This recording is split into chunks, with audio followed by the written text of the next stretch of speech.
to the next in a series of Aging with Attitude. My name is Rita Weeb, and even though this series is inclusive of all ages, it is specifically dedicated to the 45 to 64 age demographic. We're going to go far beyond just talking about body, mind, and spirit. We're going to actually be talking about 7 holistic components, and they include things like the physical, the vocational, the environmental, the spiritual, the emotional, and on it goes. And these components are actually taken from some national organizations, international organizations, provincial, and our very own Aging with Attitude, which we did within the past couple of years, and went over very well in our area. So with me here today, we have a couple of guests, and it is Ann Holmes and Tracy Albiser. And they're actually business owners here, but also instructors at CNC. And the thing that inspired me about them was that they just started this business. It's targeted specifically to that type of an age group. They're both instructors, as I say, and they're starting this business that, you know, is maybe designed to help them take them into the second half of life. So just with that, I'll just ask a very burning question that's in my mind. And first of all, I'm going to start out with sarcopenia. It's a word that I keep hearing lots about. Didn't hear about it 10 years ago or anything, but today it's coming across lots. So Tracy, can you tell us about what sarcopenia is? Well, like I was saying previously, it's funny because I literally just finished talking about sarcopenia with my exercise physiology class at the college. Sarcopenia is the loss of muscle mass that tends to occur as we get older. But one of my beliefs with it, and I think this is starting to come out more and more in the literature, is that it's not a given that our muscle mass needs to be wasting away as we get older. It actually can be countered against by us becoming more active and focusing on a good strength training or weight training type regime. Excellent. So this is something that you offer at your place of business, and maybe you could expand a little bit on that and just your experience in general with why you do that. Well, as a personal aside, I was out at Christmas and I was walking, and we were in the throes of starting up the business, and in amongst that whole time frame, I hopped on the scale and realized I was losing weight. And while that's never a bad thing, right? We're always kind of interested in doing that. I realized my clothes weren't fitting any different. I realized I was catabolizing muscle and I was getting weaker. And it was a real wake-up call at age 46 to understand that this sarcopenia word, and I'm a fitness person, right? I work out a lot, but I had transitioned more into the kind of those lifestyle activities, right? Snowshoeing and lots and lots of walking and golf and things like that, but realized without a designated, prescribed strength program that I was losing my muscle tone, was losing my muscle strength. And so that's certainly been a focus for us at the business. So maybe Trace, you want to talk about the business model? Well, we started essentially this kind of model based on that kind of experience. I had a similar kind of experience. I had babies late in my life. I had my second child at 39. And I started when I was coming back from that second birth, having babies late. I found that I really was struggling with injuries and having a hard time really training like I had previously. And it's actually been something I've been needing to focus on. And even now at 51, I'm finding I'm stronger than I was at that 39 and 40-year-old age because I was a little bit lost in how I was going to train at that point. And I had to reconstruct all of my principles around training. And through that time, what I did was I stepped back and I thought, well, if I'm struggling with this and I'm literally an exercise physiologist and supposed to know all about this, other people must be really having a hard time. So I started teaching classes more geared for people over 50 to see if it was something that people needed, first of all, and what the results were. And it's been about 6 years now, and it's amazing the changes that I've seen in people based on these classes that I've designed. So that kind of got Ann and I going about, maybe we should expand on this. It seems to be a niche or something that people are missing. Yes, exactly. And I brought a brochure along of the Active Health Solutions, and it's chock full of pictures. It also talks about some workshops that are here. I think personally, I think it's a great place to be able to come together and talk about that, the things that may be happening with our bodies and the things that we could be doing differently, and not just physically, but what about staying engaged? What about vocationally? What about using our intellect? What about all of that stuff? Like, does that sort of thing come up in your classes? Absolutely, all the time. And we wanted to incorporate a holistic model of health. So we started talking, we're colleagues at the College of New Caledonia about 2 years ago, thinking there's got to be more. How do we help this demographic of people? And I have always people like my parents in mind. They're in their 60s, mid to late 60s, and complicated medical issues, right? My mom's battled breast cancer. My dad's had some heart issues and some other medication interactions and arthritis and a few other things. And how are they going to do what they want to do in their life, right? What does that look like? Is it golf? Is it travel? Is it enjoying their grandkids? What does that look like? And so the more we got brainstorming and the more we got talking about what's currently out in this community, how do we combine that with Tracy's experience teaching Boomer Fit? She was doing that for years at UNBC. Can we have a private studio facility that incorporated exercise, but also we have a huge community kitchen, we call it.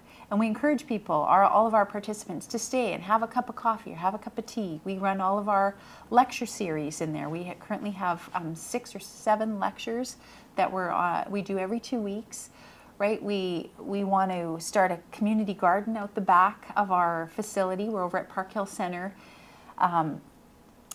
incorporating all of these areas so that people have a destination that they can go and feel that this is one aspect on their health journey. And because of our work with the college and our students at the college, we can incorporate them as well and give them more clinical experience. Mm-hmm. Do you want to hop in? No, I just really think the other thing that happens by virtue of the social interaction is a lot of sharing of knowledge. These are the things that I'm amazed at sometimes is how they support one another, and people find avenues through these difficult situations of medical and health and even family or financial, and all the different things that they all share with one another and really support one another in navigating this aging experience. I find it amazing. And they encourage one another to stay engaged, which is so important for good health. Mm-hmm. So they all do so many different things and inspire one another. Like we have ladies taking piano and singing lessons and harp lessons, mm-hmm. and then they all get together mm-hmm. and play together and do and all these. It's so amazing, the interconnections that are happening mm-hmm. that I didn't really foresee at first when I started this kind of work. Mm-hmm. So I think that's really neat. What are some good go-to exercises that, about posture and just keeping ourselves as healthy as we can? But I know, Anne, you were just dying to talk about golf. Well, what would you like first? Do you want the corrective or do you want the golf? Whatever you like. You do golf and then I'll correct everyone. So one of the features, I'm looking at me light up, oh my goodness. One of the features of our facility was a golf net. So I have an indoor golf net that we raise up to the ceiling, and it's 25 feet. And I can do 2 or 3 driving range mats in front. And I run 3 classes a week of Golf Fit. And I think starting in April and definitely next fall, we're going to do a golf rehab class, because there's a lot of people that have just these little niggly injuries, hips and shoulders, that prevent them from enjoying golf all season, right? It takes them a while to kind of get fit enough, and we do have to address some issues with their golf swing. And I've been a golf professional for 20 years, so this is my little baby. I think about my dad, who played 110 rounds of golf last year, and now in the off season has the ability to maintain all of those advances that he makes by playing 5 days a week for 17 weeks a summer or whatever it works out to be. And I just want him to be able to enjoy that golf season, right? Golfers are such a passionate group, and they're very keen to just continue to play, you know, very late and long in life, and it's, there's nothing but upside, right? You're outside, it's 4 hours of low grade activity. Yeah. It's social, it's all these wonderful things about this wonderful sport, and how do we prolong that season for them. And so I've had some golfers start with me this year, and it's all golf specific exercises so that they can address their golf swing. They hit balls as part of their class, and then we do a lot of rehab kind of embedded in the warm-up and the cool down as well. And I'm really, really enjoying it, and so are my golfers. And then we have the golf net is open during the day, so people can come and hit balls like an indoor driving range all through the winter. Wow. It's really Yeah. fun. And you serve food there too. We don't not, No. it's not like people to bring their own food and use our can stove come and and our use the microwave. kitchen, And yeah. they can use the kitchen, make a pot of coffee. Yeah, Just all whatever. good. And All so good. Tracy, what are some go-to exercises just to keep our structure fit and healthy? Yeah, you know what I always say, the number one thing is just maintaining a good neutral posture and little reminders all day. And the two things that I continually remind people about that we all need to think about is, first of all, just keeping our head back, because we spend our whole day craning our head, especially all this, you hear about text neck now? Text, because everyone spends all day like this and walks like this and does everything like this now. So you want to lift your head, keep your chin level, and just slide your head back a little bit. It's supposed to float on the top of your spine. That's the number one thing. So sliding your head back all day, and then when you slide your head back, drop your rib cage. The two best things you can do all day long for your posture. Well, and I number read one. an interesting stat that for every inch forward that Yes. your head moves, it's the equivalent of a 12-pound Increase in load on the top of your neck. load on the So back of your neck. we're seeing injuries and rounded shoulders Yep. and things like that. Like people that are moving their heads 3 inches, which is not uncommon. Like that's a 36 Pound load. pound load on muscles that aren't supposed to hold up all day because we're supposed to float. So this is, the world suffers from tension headaches, and that's the Part of head it. back. Just get your head back. It's so simple, and it's so easy to remember, just setting up little reminders for yourself. I nag about posture so much, I always swear my students, I walk into my classroom and all my students go, as soon as I walk in the door, because I'm obsessed with posture. Yeah. I can't help it. Well, and we're seeing, I see it all the time with my golfers, right? Is as we age, our shoulders round forward, Yes. and that's part of this poke neck Posture. posture, Yeah. right? And our shoulders round forward, and then our shoulder blades don't move properly, and then Your it's- swing goes all to heck.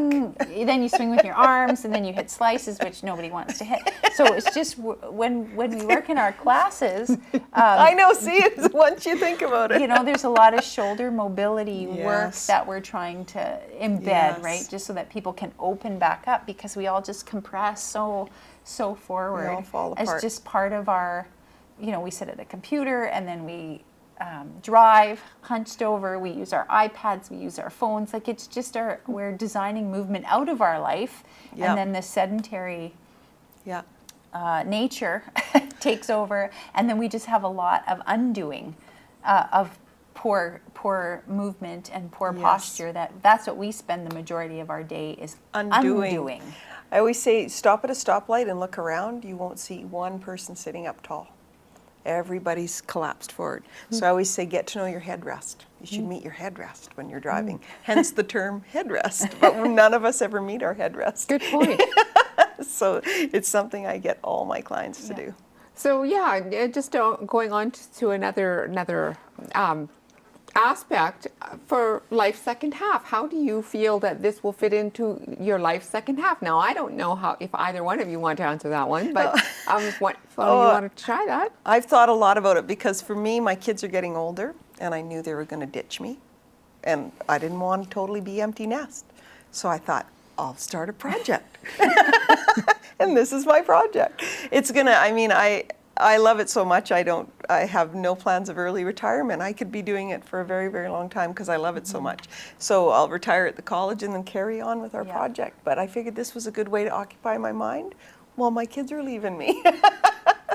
Good idea. Exactly. Well, and it is,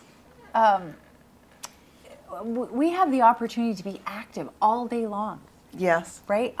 I love working. I could sit at my computer and read and write and do all kinds of research and all kinds of stuff like that. And I have no problem doing that for hours and hours. And this is so fun because I can walk out of my office and be on the fitness floor and, you know, teach classes. And we have, you know, all different kinds of levels of classes. And there's a lot of stretching and a lot of undoing all of this bad posture and bad behavior and sedentary lifestyle and all this kind of stuff. And so I think for us, that really excites us when we have that opportunity to just be so hands-on. And for years at the college, all we did was talk about it and talk about health and talk about what we should be doing. And this was us taking action to say, we're going to do something about it, and we're going to pull our students in and give them this clinical opportunity and an opportunity to work with this other demographic. We have some research ideas as we move forward, and just it's really been really fun to get out into the community and really feel like the stories that we hear and the changes in people's lives with some of our participants. It's inspiring, and it's moving the needle. And people, we find, can be so lost and so hard on themselves, right? Because they don't know where to start, and they know they need to make a change, and they know that their second half or the next chapter or whatever isn't going to be pleasant unless they get some sort of quality of life, and health is the cornerstone of that. And it's really been fun to bring people into that fold, you know, and welcome them, and then bring them along on that journey, and to watch some of those success stories. We have a new segment on our website with success stories, and just like listening to some of those, the feedback that we're getting, like it's meaningful, and people aren't feeling hopeless and tired and lethargic and all these things after they kind of make some of these quite simple changes with us. And I always say they always make retirement look good. They're such an engaged group. I'm so not afraid. It's all good. There's so many good things going on. And you know, when people of like-mindedness about what that second half of life is going to look like, when they come together and talk about that, it can be a very exciting thing, because we've all got so much wisdom that we've collected over the years, and if we keep our health, we can keep pursuing life out there. No, it's very exciting. Very exciting. So, was there anything else that you wanted to mention, either one of you, before we close off? Gosh, I think we've yacked a lot. I think we've done.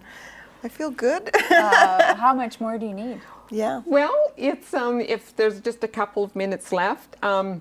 If you'd like, I mean, I can just go a little bit into, you know, my experience over the past couple years, and with our Aging with Attitude initiative, and what I found too, that is the people that I spoke with, everyone from educational aspects to I'd like to hear that. Spiritual aspects to, you know, it's just very wide open, and professionally, and it's just incredible. And we start talking about it, we find this huge, vast knowledge that these people have, and I think it is great. I think our interpersonal communication, our sitting here talking face to face, it's an art that we need to try our best to keep it alive. I'm just grateful that Shaw Community Channel here is here to help us do that. Yeah. Well, I'd like to thank you, ladies, for being a part of starting a new conversation in a new way. You got it. And my name is Rita Wiebe, and thank you for joining us.